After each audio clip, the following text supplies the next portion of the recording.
Monday, August 4. President Bongbong Marcos departs for India earlier today for a 5-day state visit. He's set to meet with Indian President Dutertes and Prime Minister Narendra Modi in New Delhi. During the visit, the two countries are expected to finalize at least 6 agreements in areas such as law, culture, and science and technology. Prior to the President's departure, the Philippines and Indian navies conducted formation drills at sea replenishment and monitored Chinese warships near the Philippines' exclusive economic zone. The Philippines has lost its tariff advantage in the U.S. market, may have lost rather, after Washington extended a 19% duty to 4 other ASEAN countries, which is the same rate that it granted Manila. Trade analysts say the move weakens the country's competitiveness as exporters can no longer rely on lower tariffs to outperform regional rivals. The Philippines had previously enjoyed a margin over Indonesia, Cambodia, Thailand, and Malaysia. The National Police Commission, or NAPOLCOM, has ordered a 90-day preventive suspension of 12 police officers linked to the disappearance of several Sabongeros. The order stemmed from self-proclaimed whistleblower Julie Aliastotoy Patidongan's complaint alleging that the policemen abducted and killed the cockfighting enthusiasts. NAPOLCOM clarified that the move does not imply guilt, but that it aims to protect witnesses and preserve the integrity of the investigation. And Hanilet Abansenya, the common-law wife of former President Duterte, claims she has been barred from visiting him in the ICC detention center in The Hague. The restriction follows allegations that she discussed the case with Duterte during a phone call. Duterte's chief legal counsel, attorney Nicholas Kaufman, confirms the visit ban, but did not comment on internal defense issues. Acting Davao City Mayor Sebastian Baste Duterte took another swipe at the Marcos administration. In his podcast, Duterte slammed the government's bid to rid flood control projects of corruption and also how it spends public funds. Dapat may clear directive ka kung paano mo i-implement yung pera ng gobyerno. Sabi mo, walang corruption dyan, walang kickback. Gusto ko makakita ng maayos na implementation. Kaya hindi nagagamit sa tamang paraan or nade-deliver ng maayos, fairly, yung mga resources ng gobyerno dahil nga to advance their political ambitions. So, ito kasi rin, it's one way, yung pera ng bayan, it's their way of buying allies. Pag binitaw niya yan, yung budget na yan, then they will reenact the 2025 budget na nung pagkapanalo ni Ping Lacson, sinabi niya, yung 2025, tama ba ako? Ping Lacson, sir. 2025 budget is the most corrupt budget in Philippine history, something like that. Siya na nagsabi most corrupt national budget. Mayor Baste also commented on the Supreme Court's decision regarding his sister, Vice President Sara Duterte's impeachment case. He also had something to say about Senators Kiko Pangilinan and Bam Aquino joining the Senate's majority bloc. Ayaw nilang tanggapin, wala ka na magagawa doon. Ibig sabihin, natalo na kayo. Ayaw nilang tanggapin. Yun. Tingin ko, si Bam at saka si Kiko kasi, pwede sila maging running mates for the 2028 election kasi Aquino si Bam eh. Si Risa Ontiveros kasi, nag-express ka agad siya na ready siya maging president. And pareho silang LP, di ba? LP, yes. Pareho silang LP. So nilalaglag nila si Risa Ontiveros. That's how I see it. Hindi siya LP, di ba? Mayor Duterte also believes that cheaper rice and zero billing programs of the Marcos administration are a failure. And about the boxing match that never happened between himself and General Nicolas Torre III, well, Baste believes that congratulations are still in order. It's a subsidized program of the government. It's not the actual market price of rice. If you really want to subsidize yung bigas, just give it to them for free. Parang 3-minute response lang yan ni Torre, promise. Zero billing. Yan. Wala yan. Kung zero billing, then when? Kailan? Congratulations. Congrats. Ikaw na yung bagong pambansang kamao. Pinalitan mo na si Manny Pacquiao. I think they meant to say that Base is saying congratulations with sarcasm. Parang paborito natin si Baste today. Dami na. Marami siyang, he has a lot to say eh. Marami siyang gustong Dami sabihin. ng topics. Tsaka mabay-sabay. Hindi lang niya nabanggit yung 51 billion na mga projects sa Davao ng kanyang kapatid. Okay, tingnan mo yan. Senate Finance Committee Chairman Win Gatchalian vows to push for a quote-unquote, we quote, golden age of transparency and accountability in Congress. This comes as he voiced support for proposals to open the bicameral conference on the 2026 national budget to the public. Gatchalian wants the entire budget process from the President's proposal to the final signed version to be made available online to the Senate, House, and DBM websites. He also plans to file a resolution to make this permanent and to create easy-to-understand formats like dashboards and infographics to help citizens track where the public funds go. Golden age of transparency kasi step by step masusundan na ngayon ng taong bayan, no? From NEP to GAB to Senate third reading version to BICAM hanggang mapermahan ng presidente. Isang objective kaya natin ginagawa to solicit public participation in analysis. Talagang komplikado yung budget at kung mayroong mga suggestions ang taong bayan or mga analysts, they can reach out to us through the Senate website or to our own personal website. So we're also soliciting suggestions. And joining us today, Storycon's resident political animal, Raul Llamas. Oh, that's new. Not bad. Anong animal yun? Hindi animal. Pangit na pangit animal. Put it in creature. Resident political creature. And from the Philippine Star, we've got Editor-in-Chief Ami Pamintuan. Hi, Ami. Hi, Ami. Hi, happy Monday. Happy Monday! Hey. Abo, shortcut natin kasi baka mawala Dami yung Yes, Storya, no? we're gonna go straight to our first guest kasi he's on a time crunch. Let's bring in De La Salle University Department of International Studies lecturer Don McLean Gill. Hi, Don. Hi, Reg, and everyone. Good Good afternoon, sir. afternoon. It's great to speak to you all. Hi. Hi. So we're talking to you today about the the India trip, the state visit that President Marcos is currently conducting right now. He should have landed in India or Right. in New Delhi already. To add to that, we had a few Indian Navy frigates that came to dock here in Manila over the weekend, and also yesterday, Sunday, the Philippines and India conducted the first joint patrols over the South China Sea. So it feels like there's a lot going on in terms of India-Philippines ties. How are you reading all of this? Well, the timing of the visit is, in fact, really important, especially as both sides continue to elevate the nature of their strategic relationship. And we have to note that in the past 3 years alone, there have been a series of notable developments, particularly towards institutionalizing security nature of the partnership. This includes the signing of a first-ever MOU between Coast Guard to Coast Guard of India and the Philippines, the inauguration of the first Track 1.0 maritime security cooperation in 2024, and an increase in naval ship visits by India, and along with this, very important Navy-to-Navy engagement in the West Philippine Sea.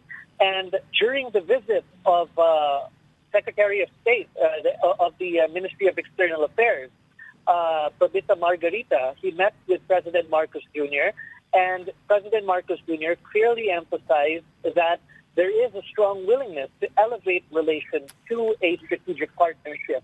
And thus we see that this visit, the timing of this visit, coincides with a lot of potential that are yet to be maximized within this emerging partnership. But Don, why is security and defense not in the published agenda of the trip and the meetings of the president in India? Well, that may be subject to the formalities of the text, but it is beyond doubt that defense will figure in as a key aspect of the negotiation, and this has been seen. And the mere fact that we have, current Navy to Navy exercises coinciding with the trip illustrates that defense is a primary aspect in the emerging bilateral partnership. And in fact, since 2016, what opened doors for the convergence of interest between both sides is in the security and defense realm. But of course, we would need to explore other aspects. So one thing that I'm hoping for would be a critical mineral deal. India is a major steel provider and manufacturer and producer. The Philippines is the second largest nickel exporter. And this could be part of the broader supply chain with Japan in order to improve the resilience of the steel supply chain, which could also help in our defense modernization. And given that China has a monopoly in terms of the production of steel, we see this as an opportunity as well. So hopefully these conversations would figure in. Because you can't just separate defense as military defense from other aspects of security. There's, economic security, critical minerals security. So it would eventually have to be interlinked. And I think that's the purpose of a comprehensive nature of the bilateral partnership. Professor, last year we also took delivery of the Brahmos missiles. I think we're the first country to ever accept the Brahmos missiles from India. And I suppose that's also a major deal because we've never had that kind of a missile from, for example, our major partner like the U.S. Absolutely, absolutely. So the thing here is that the growing partnership, in fact, between India and the Philippines complements what the Philippines is trying to do based on national effort for self-reliance, and at the same time also converges with its partnership with the U.S., Japan, and Australia, three of which are also very important security partners of India. So as we can see here, the Brahmos is merely the beginning of a more robust, defense cooperation with the Philippines. That got the foot in the door. So there may be instances of more of such deals in the future, particularly the surface-to-air missiles. But more importantly, India has shown interest in helping the Philippines improve its capacity based on the self-reliance defense posture. India has also incorporated its Atam Nirbhar Bharat self-reliance defense mantra and also its defense framework, and this converges well with what the Philippines is doing. And this was also mentioned in the latest consultation of defense at the secretary level last year. So there's a lot of work that can be done, and there's a lot of interest from both sides. But I think the one we got is not the hypersonic. It's only the supersonic version. Any chance that we can get a hypersonic version, considering that China's also developing its own hypersonic missiles? Absolutely, and I think that the sky is the limit as far as what could be achieved in the bilateral partnership, as India is also gearing up to improving its own indigenous systems. And the ships that came here, majority of which were indigenously built, the Brahmos missiles attached had a range of 800 kilometers as well. So, but of course, there are export regulations that needed to be checked on, especially when it comes to the range. But I believe that there will be more, and what I actually hope for would be areas of joint production between India and the Philippines. That is Donald, perhaps the two more countries important. also increasing cooperation in cybersecurity because India is very big in this area. And there's a lot of talk in the Indo-Pacific about hybrid warfare. Absolutely. India and the Philippines are both victims of malign information operations, disinformation campaigns, destabilizing efforts, particularly in the cyberspace. And definitely this is a natural partnership. Both sides face the threats directly. And I think that this is definitely a key and natural area where both sides can improve capacity building and improve intelligence sharing and all these things. I think that this is all but natural, and it is converges within the primary defense network of the Philippines, particularly the Quad countries. Don, when will India and the Philippines, when do you think they will really negotiate for a real system, a defense system? Because the Brahmos system is not yet a system. It's like a drop in the bucket. It's It's a one-off purchase. It's more It's for not part picture of a- taking. Right, No, right. it won't last 2-3 minutes in a real war. No, so Exactly. it's basically for propaganda purposes that we are buying something for our minimum defense. But as a system, as a defense system, it's very far off the mark.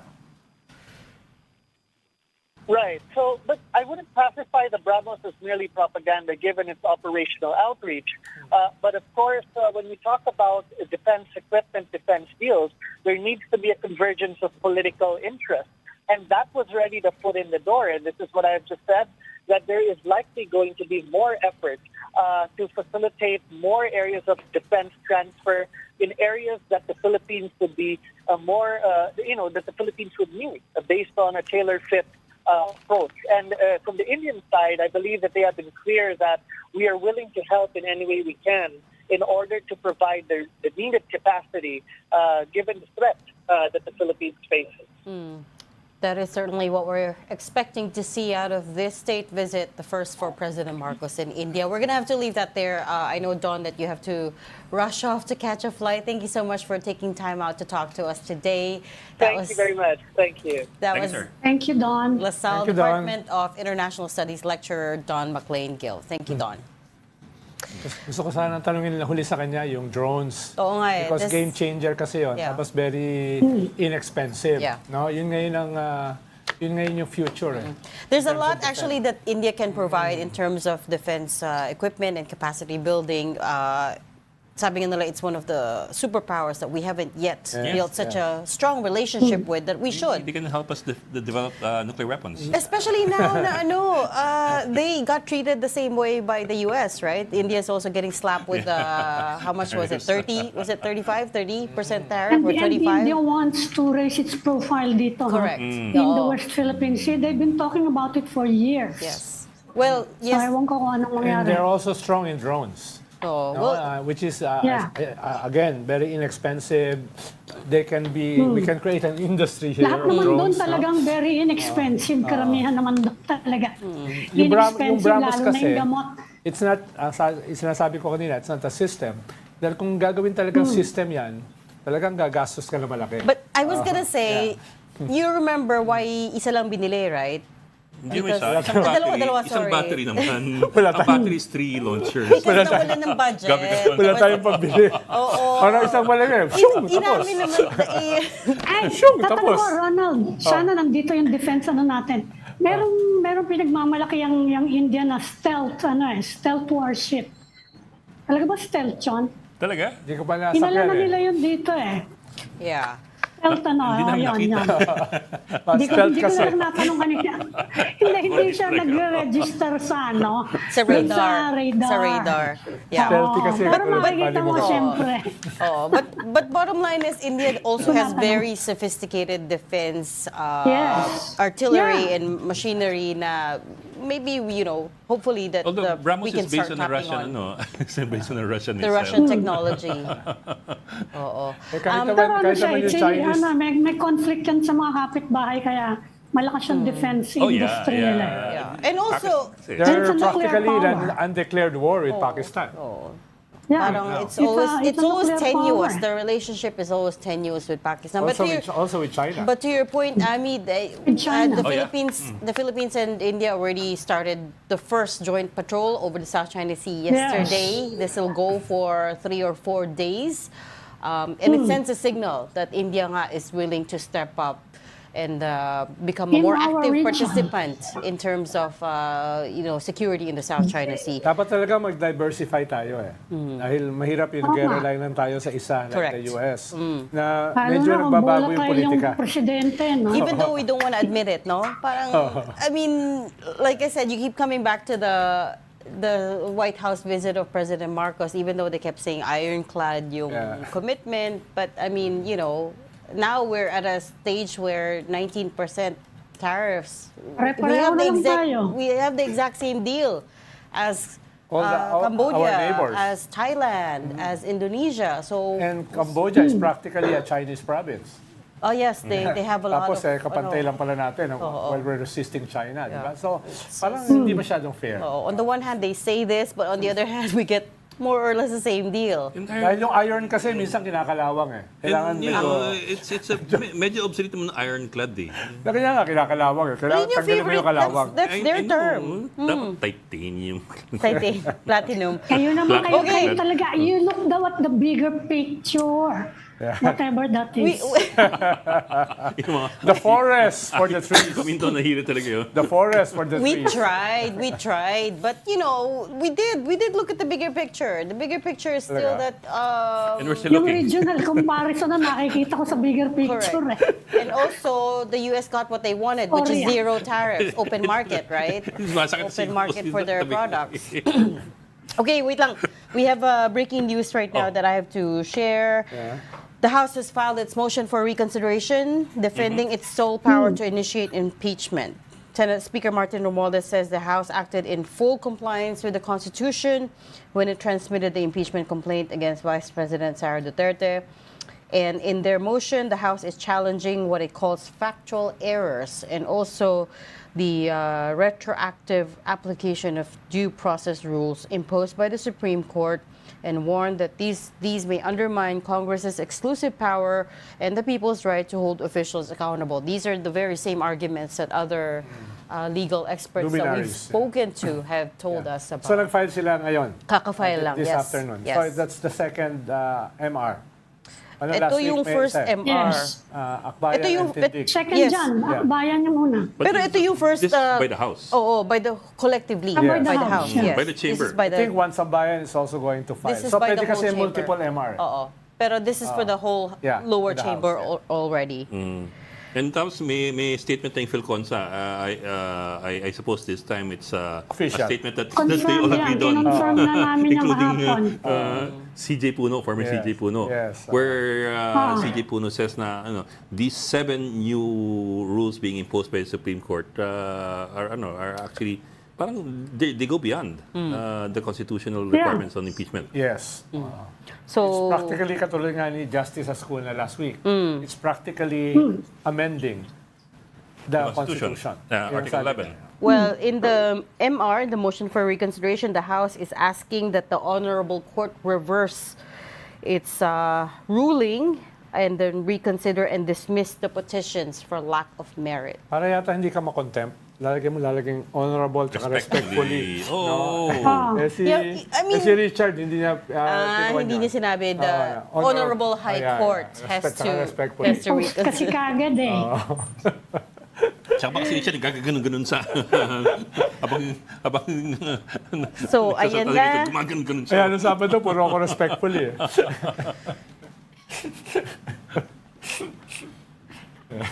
So there we go. We have officially the House's motion for reconsideration for the Supreme Court impeachment decision. No clue at this Buti point. pinadali nila dahil dati kasi pinag-uusapan August 10 pa eh. Well, dapat nga nung Friday, Dapat right? August 10. It didn't Ang alam ko kasi happen. August 10 ang plano nila. So, na-delay. So, siguro dahil may nauna na, nagmadali na rin sila. So, no idea Saka from... pag kailangan mauna yung MR nila bago August 6. Yes, yung sa Senate na botohan.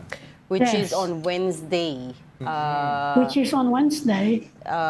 It's not clear at this point whether are they voting to dismiss, are they voting whether or not to follow the Supreme Court, or are they voting, what are they voting on? Kasi last we heard, To dismiss based on the dismissal of the Supreme Court. sabi ni But if they're Senator going to vote on Jinggoy, it, that means that they're saying na we have the authority, not the Supreme Court. correct. So, but already sabi ni Senator Jinggoy, or about 19 or 20 of them already want to Express follow their, the Supreme Court, right? They want to just abide by the Supreme Court. Isn't that ruling. weird? For now kasi, 4 lang yata yung nakapirma eh. So, na Officially. continue. So, ito na yung minority block. The new minority Dahil block. dalawa dun sa 4 na sa majority.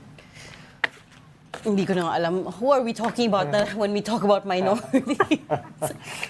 Wala, hindi ko ba naniniwala sa independent minority? Okay. Hindi Independent ako nang gaganon majority. sa'yo. Independent minority. Okay. Also, a lot of things happening today regarding the budget. So, Yes.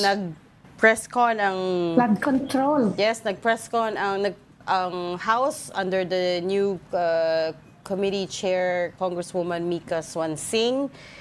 She's the committee chair for appropriations, and then also the Senate then is talking about more transparency. This is Senator Win Gatchalian, who chairs the Committee on Finance, who gave a press conference earlier today saying that he wants to open the whole BICAM process. Ipapa-upload nila sa DBM, Department of Budget, all the documents step by step, right? Usually kasi, nakita lang ng public, what's accessible to the public is the NEP, which is the National Expenditure Plan, which is submitted by the Malacanang. And then nakikita nila yung GAA, which is when it gets enacted into law. But the parts in between are hard to, they are not transparent. Dagdag na rin Hindi kiping. wala ng minutes yan eh. Hindi walang minutes yung BICAM eh. Yes, exactly. Kaya nga nagpalabas din ng press release si Senator Ping Lacson na merong 67. 60 daw ah. At Yan, least. hinihintay namin yung reaction doon ng House. Oo nga eh. Although that's 2022 sa House. Oo. 2022 pa yan. Ibig sabihin, Kaya Ami, mas pwede naman marami yan, pa. Mas Ang gusto problema ko yung kasi yan, sinabi niya na yung proving it, comment through the ni layering President eh. Marcos. Di ba? Sabi ni President Marcos, pag meron daw nasama sa anomalya, sorry na lang, hindi ko na kayo kaalyado. Saka hindi kayo Baka maubusan. I'm not being facetious I mean, you know, politics is addition. Baka yung mga hindi niya kaalyado, makialyado sa iba. Kaya nga, baka maubusan siya ng kaalyado. Yun na nga ayan ikaw ang nagsabi. Hindi ko sinabi yan.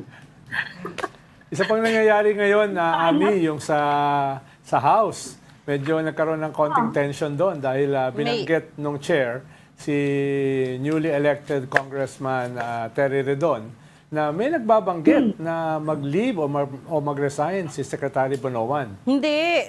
That came from Congressman Albi Benitez. It started because Congressman Benitez put out a statement saying, I suggest DPWH Secretary Manny Bonoan take a leave of absence while we investigate this. So nag-reply si Sec Bonoan, sabi, I'm open to it. DPWH is out of the probe. Yeah. Pero sinoften kasi ni Terry Redon Sabi niya, hindi tayo ang humihingi na siya ay mag-leave. Correct, mag-resign. exactly. Sabi niya, may mga lumabas sa media, etc. etc. Paano? Nag-up in arms yung mga defender niya si Congressman Mercado, Tony Pet Albano. Bakit natin pinag-resign? Bakit natin pinag-leave? So nagkaroon ng ganong miscommunication. Inulit ni Chairman Redon, hindi tayo ang nag-request. Binanggit lang natin, ganon, etc. Hindi ko alam paano natapos. I mean, kasi it's still ongoing. Fair enough, because... Hindi, out na nga yung DPWH. DPWH will not be part of the probe. Isa yan sa mga istorya ngayon.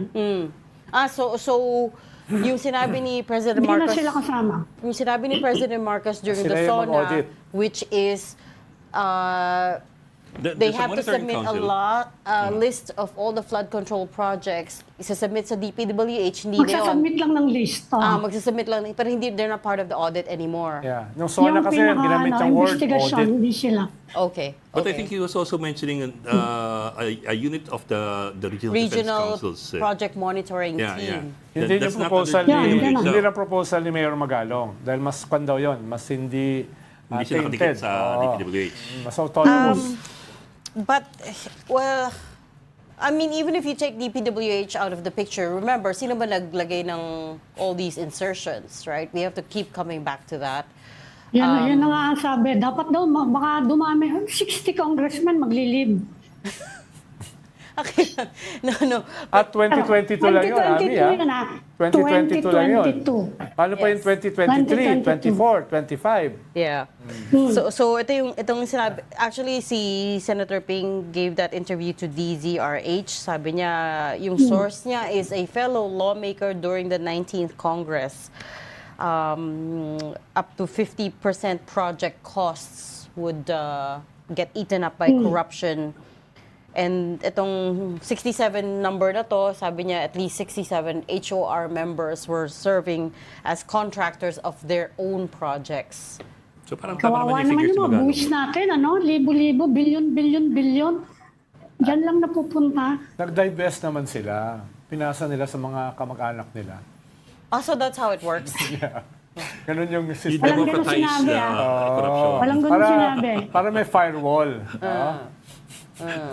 And Hindi ba sabi ni Mayor Magalong na wala nga yung firewall? Naging ganun naka-brazen na hindi na sila they don't bother about firewalls anymore. Di ba yun ang sinasabi niya? Sa Na Baguio, over the years, dahil wala namang nahuhuli, di bulantaran na lang, pamilya ko to, ito na, ako mag-earmark, ito yung kontratista, pamilya ko, gano'n. Pero pareho na lang. kaya hinamon siya ni Congressman Ridon. Pumunta ka dito sa hearing, And ilabas, show ilabas mo evidence. yung mga pangalan at saka ebidensya. Oo. Kinol siya ni Congressman Ridon. Oo. Kasi under RA 6713 may ban against conflict of interest projects especially for government officials. Isang multiversion. Kisa-gisag yun So yun. We have several laws against that. Anti-graft, yung law on plunder, yung code of conduct. Dami, Time na nun, di naman ang dami natin batas na walang na-enforce. Specific yun, na yung pamilya mo cannot deal with government agency na kung ikaw may-ari ng kumpanya or you have interest in the Yun lang kasi company. usually they do layering.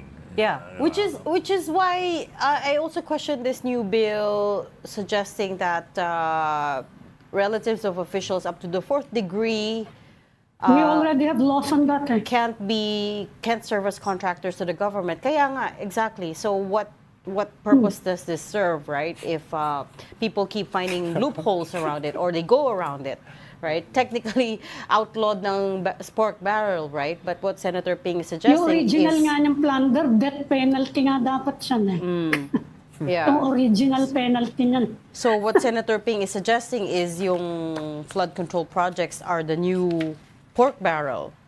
He talked of, doon sa same interview with DZRH, he was talking about a project that he came upon. 50 projects sila that used a single backhoe that was worth, should have been worth around 500 million pesos na naging 2.5 billion pesos in the end. It cost 2.5 billion pesos in the end. Nagkawa siguro sa Actually, titanium hindi yung lang naman backhoe flood niya. control Pati road Yun yung projects. titanium mo. Road repair and Everything, road yeah. repair, Oo. lalo. Oo, Naman yan, World dredging. Bank study yan. Yeah. Na Road ganon, repair, road billion. improvement projects like the solar panel lights, solar lights pala, not solar panel lights. Actually, ang that- daling kwan yan Reg, ang daling pag-aralan yan Dahil, alam mo naman yung presyo sa market That's what Mayor Magalong was saying. Kaya nga makikita mo yan Mabilis lang naman to check the market price. Yes. Oo. Kaya kung seryoso lang talaga yung mga mag-iimbestiga, hindi sila maghihirap Ang problema, may makakasuhan ba?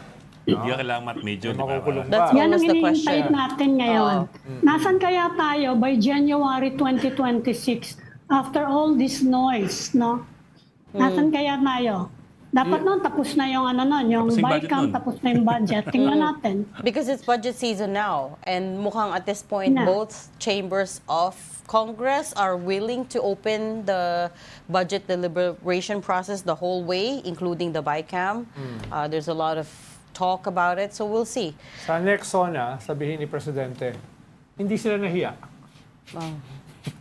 Hindi na mahiya Yun yung naman kayo. say niya. Hindi kayo nahiya. Sorry, hindi nahiya Uy, we gotta have faith. But we need to go for a quick break. You're watching Story. Di talaga, Naisip ko na pasensya na my co-anchors are so Si shaded. Ronald po yun, si Ronald. We are going to take a very quick break. We'll be right back. Stay with us. We've got developing news to the stories behind the headlines. Welcome back to Storycon, the Story Conference. I'm Ed Lingao. And I'm Regina Lay, still with us. Ami Pamintun of the Philippine Star and Ronald Llamas, our resident political pundit. Let's now bring in our News 5 correspondent, Bril Montalvo, who's reporting live from Davao City. Bril, anong balita dyan? Gabriel, Musta, Bril? Kakulay mo yung upuan mo Ibuka na mo naman. hindi puan yun, yung yun. Yung carpet. Bril, Ay, nakamute ka, Bril. you're on mute. Ayun. Yung lipstick niya. Bril pula. Yung ano Bril. yan, yung parang fan yan. Pa-newsroom. Pagpasensya mo na yung katabi namin. Nasa newsroom daw siya. Oh, Hi, Bril. Kaya pula-pula. Sige, go ahead, So, Bril. Ayan, kahapon Nakasilaw, nga di ba? sa another episode ng podcast, ito ngang si acting Mayor Baste Duterte ay may banat na naman siya sa mga kritiko ng kanilang pamilya at lalong-lalo na sa administrasyon ni Pangulong Bongbong Marcos. At isa nga sa sinabi niya kahapon sa kanyang podcast, ito ngang mga kritiko ng kanyang kapatid na si VP Sara na ayaw tanggapin ito ngang desisyon nga ng Supreme Court na unconstitutional. Ito ngang paghahain ng impeachment laban sa kanyang kapatid. At sabi niya na wala na daw silang magagawa yung mga kritiko at dapat tanggapin na lang daw nila na talo sila. Kung maalala natin na last July 25, nagdesisyon nga itong mataas na hukuman na unconstitutional. Ito nga impeachment laban kay VP Sara base na rin sa kanilang one-year ruling, one-year bar ruling sa Supreme Court or dyan sa konstitusyon. So yun, at may patutsada rin siya mismo kay Pangulong Bongbong Marcos hinggil sa sinabi niya nung State of the Nation address niya hinggil sa mga corrupt na na mga politiko sa bansa at sabi nga niya na parang kinakalaban niya ang kanyang sarili sa kanyang naging pahayaga tungkol doon sa mga flood control program ng DPWH. Ang laki ng gastos, ang laki ng budget pero wala namang resulta. Panahon sa bagyo, panahon sa umuulan, bumabaha pa rin ang ilang lugar dito sa bansa. At sinabi din Baste Duterte, ito nga zero billing sa mga hospital ng Department of Health at ang sabi niya na para lang daw ikinukumpara niya ito sa 3-minute response ni PNP Chief General Nicolas Torre III. Wala daw magagawa. Yun yung mga patusada ni Baste Duterte. Bril, sorry to cut you. We know that already kasi we ran the sound bites already kanina, but what I was wondering is baka we can talk about yung picture of the Duterte children. Nakita mo ba yon? They posted a photo of them. Ano yung story doon? Yung all 4 of the Duterte children, not this one, pero yung bago. Yung isa. Oo. Alam mo, kahapon yun, kuha yun kahapon ng gabi. Doon mismo sa bahay ni Congressman Paulo Duterte at dito nga sa Davao City. Kasi ngayon nandito sa Davao City si VP Sara. At kagabi na ay nagkita-kita sila itong si VP Sara, si Congressman Polong, si Mayor Baste at ang kanilang nakababatang kapatid na si Kitty Duterte. Pero hindi na nila idinitalye kung ano ang pinag-usapan nila. Pero ngayon, nandito ngayon ang 4 na mga anak ni Pangulong Rodrigo Duterte dito sa Davao City. Bril, yung purpose pa ng picture taking na yan is to show na united sila dahil nag-post ng message si Hanilet na banned na siya dumalaw kay Digong sa ICC. No? So, very public yun, ha? At alam na din naman natin, itong mga nakaraang mga linggo, yung bakbakan between Kaufman on one side, na apparently kakampi ni Sara at saka ng mga siblings ni Sara, at si Harry Roque, Maharlika, at saka si Hanilet on the other side. No? Mukhang nag-escalate yan dahil pinagbawalan na daw si Hanilet na dumalaw. No? At syempre, pag pinagbawalan yan, may pinanggagalingan yan na yung mga nakaregister na kamag-anak. No? So, isn't that the purpose nitong picture taking na ito? Alam mo nga dyan na Ronald, no? Tama ka nga dyan na ito nga si common law wife ni dating Pangulong Rodrigo Duterte na si Hanlet Avancenia ay pinagbawalan nga siyang makabisita nga. Kaya dating Pangulong Rodrigo Duterte doon sa loob ng detention cell sa ICC. Kasi nga sa kanyang interview kay Hanilet Avancenia sa isang panayam sa kanya, sabi niya na July 19 umano, last month is sa kanilang phone interview or phone conversation ni Pangulong Rodrigo Duterte is may ano daw siya, may sinabi siya, may diniscuss siya na hinggil doon sa kaso ni Pangulong Rodrigo Duterte na mahigpit na ipinagbabawal ng ICC. So isa sa mga rason yun nga pinagbabawalan na siya ngayon na makabisita kaya dating Pangulong Rodrigo Duterte sa loob ng ICC. At ang sabi din ni Hanilet Avancenia, nasa 7 hanggang 9 na umano siyang winarningan ng ICC sa kanilang every time na pumapasok siya or bumibisita siya doon nga kaya Pangulong Rodrigo Duterte. Kasi nga ipinagbabawal nga, ayon nga kaya Kaufman at doon sa ICC na dapat hindi dapat lumalabas sa publiko ito nga kaso ni Pangulong Rodrigo Duterte at bawal din doon pag-usapan ng mga bisita ni Pangulong Rodrigo Duterte sa loob ng detention cell. Alam mo, Bill, Bill, may balita ka ba kung ano yung pinag-usapan ni Hanilet about the case sa si President Duterte? Kasi because of the circumstances, dito mga recent developments, ang spekulasyon dahil yung ganyang move, kailangan i-move yan ng legal counsel ni Duterte sa ICC for ICC to ban Hanilet. So we're presuming na ang nag-ano niyan yung abogado niya, si Kaufman, kaya meron ngayong mga kumakalat na spekulasyon na baka daw hiningi ni Hanilet na isama naman si Harry Roque dun sa kaso. Meron bang ganyang balita na kumakalat dyan sa Davao?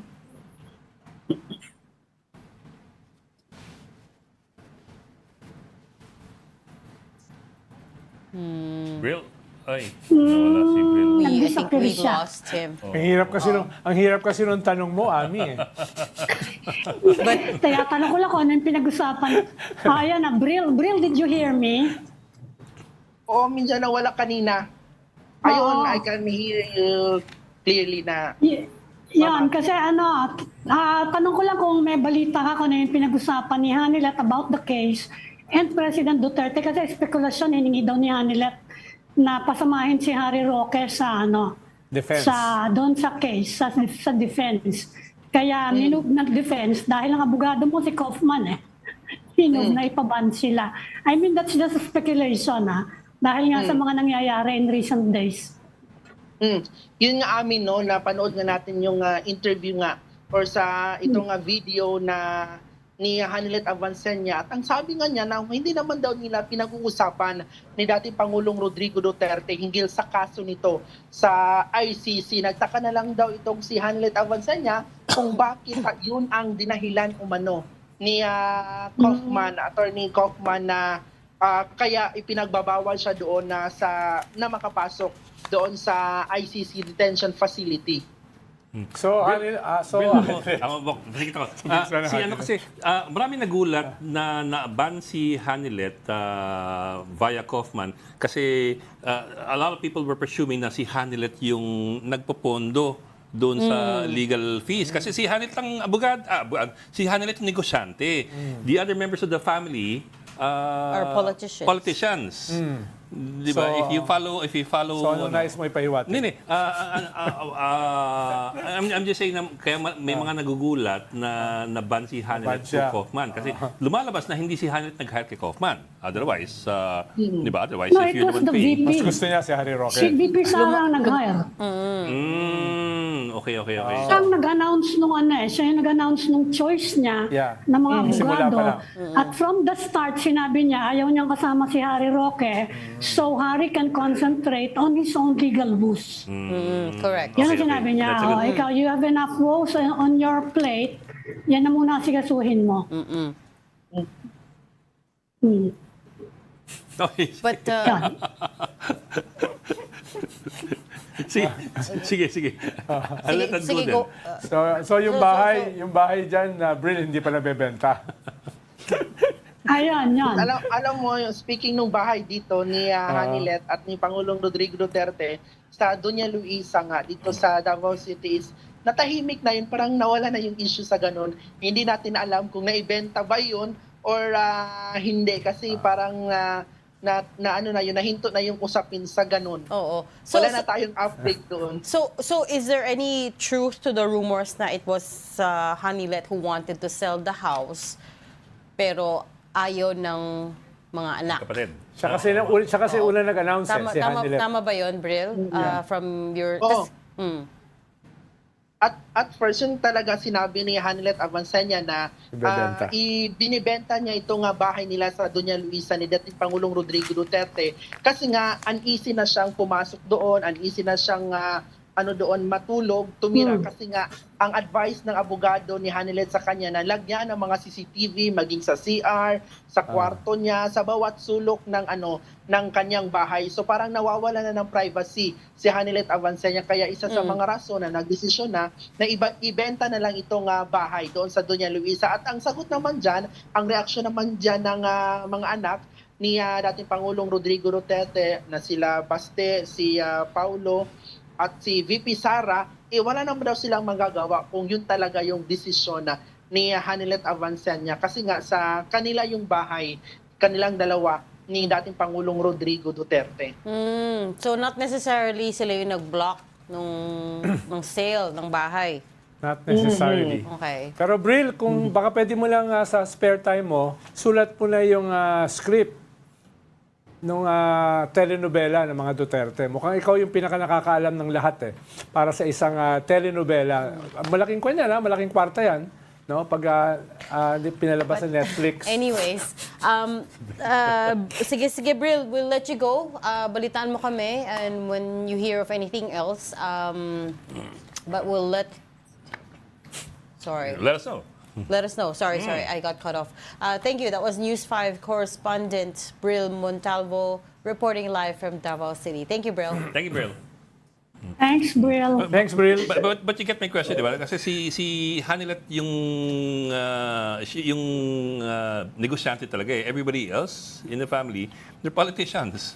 Sino mas malaking negosyo? Ikaw. Oo nga, ikaw na ba? Ito pa isang taga-ibang planeta pa rin, ano? Si Ami dito naman. Ouch, Ami naman. 51 billion nga yung pork barrel ni Pulong, yung shy congressman. So what are you saying? Oo. Sige. Ano? Sino mas malaking negosyo? Ikaw nagsabi niyan. Politician o yung I didn't say- negosyante? Pero nung simula, tama yung Hindi, sabi wag niyo natin. sabihin sinong mas malaking negosyo. Sinong Contempt. mas malaking income. Oh. Wag niyo na lang sabihin sinong mas malaking negosyo. di ganun din Sinong yun. mas malaking income. Ganun din yun eh. In the Philippines, politics is a big business. But you can get income from non-business enterprises But it's interesting kasi it tells us that there's tension in the family as well. Right? The fact na itong Meron. suddenly si Hanilet biglang naglabas ng Public, video. public. Very Talagang public. may tension And dyan. she never used to speak except for until all of this happened. Hindi yun nagpapa-interview, hindi yun nag-statement. Imagine mo, nagulat tayo kay Harry Roque. Yun pala, may Hanilet pa pala. May isa pang Diba? Nagulat ka? another... Oo, Kay Harry? Harry Roque, oo. Nagbabangayan sila ni Nick Hoffman. Oo.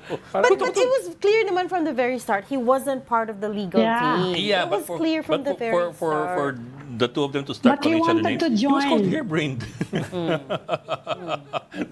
And Hoffman said harebrained. yeah, because apparently he tried to sue the Dutch government or tried to initiate a quote-unquote crazy scheme to sue the Dutch government, right? So But parang, for international Sino ba lawyer to use that word harebrained, Tsaka sino- parang very Filipino. Tsaka sino tatawag kay Harry Roque na hairbrain? Si Ronald John. Si Ronald. we're looking, worse. we've broken it in our straps. Marcos has arrived in New Delhi, India to begin his state visit. They have just landed. He is with First Lady Liza Araneta Marcos. And some cabinet secretaries. Isa pa lang that we know for sure, DOT Secretary Cristina Frasco, and we know this because she turned us down for an interview today saying that she's part of the official team. Di pa natin alam who else among the cabinet members are with him, but we do know that the caretakers right now are The usual people. the usual. DepEd, Yeah. DepEd Secretary of Nahuli ka Agriculture. na. DepEd Secretary Kanina Sani sa Maharlika. DepEd Secretary Sani Angara, ES Lucas Bersamin, and DAR Secretary Conrado Conrado Estrella III. Yes. Di ba? Ay, Bago baka umalis may mangyari kanina sa si agrarian. BBM, may nahuling ahas. Ano, sorry? May nahuling ahas dun sa Maharlika. Oo, just Yung outside paalis na si BBM. Just outside the airport. Doon sa Maharlika Lounge. Oh, may nahuling ahas. May nahuling ahas. Gusto mo masyal sa India, hindi nakasama. Buti pa yung ahas, nahihiya eh. I think I have to close this show para wala na tayong sense. Okay. Gabi ko naman. Thank you for joining Storycon today. I'm Pamituan, Editor-in-Chief of the Philippine Star. Ronald Llamas, our resident political pundits. Join us again tomorrow, 4 p.m. for Storycon. I'm Regina Lay. I'm Ed Lingao. We are One News, all sides, all the time.